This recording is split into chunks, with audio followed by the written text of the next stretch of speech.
no makeup tayo guys. Kita nyo yung mga pimples ko, ayan. Pero nag-heal na siya guys. Ito mga bagong tubo to guys kasi nga magkaka-red day na ako. Actually, maglalagay talaga ako ng SCD Peeling Skin Lotion before ako matulog kasi nakapag-toner na ako guys. Malinis na yung face ko. Maglalagay na ako ng SCD Peeling Skin Lotion.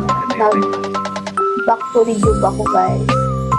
Using SCD kasi tinubuan ako na mga pimples. Hindi naman ako hindi naman masyadong madami yung nilalagay ko sa face ko guys. Kunti lang. Sakto lang yung nilalagay ko sa mukha ko. Tapos kapag nawala na yung mga pimples na to, kasi kapag nag-SCD Peeling Skin Lotion ako, yung mga pimples ko, mabilis lang matuyo. Simula yata na operahan ako guys, nagbago yung hormones ko. Nagkaka-pimples na ako every menstruation. Kasi dati hindi ako nagkaka-pimples guys. Pero ngayon, madalas na akong nagkaka-pimples. Lalo na kapag malapit na yung red day ko or before and after matapos ang red day ko, nagkaka-pimples ako sa mukha.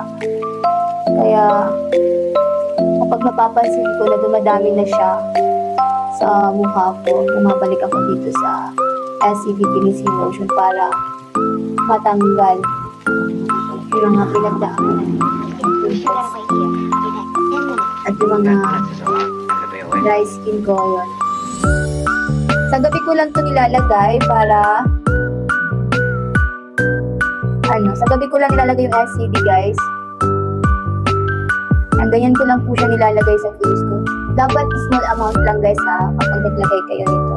Huwag niyo pong dadamihan. Basta yung tama lang po sa mukha niyo.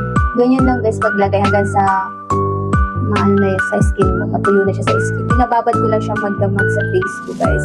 Tapos naglalagay ako ng dot. So mga pimples ko. Naglalagay ako ng dot.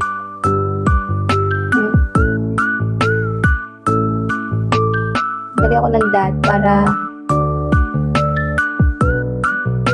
matuyo siya nabukasan. Ito yung dati kong pimples. Wala na. Ito din, wala na rin. Patuyo na.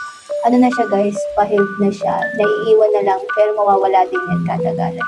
Kasi gagamitin ko siya sa face ko in 1 month. Hanggang sa mag-clear face ulit yung skin ko sa mukha. Lagyan ko rin yung liig ko guys.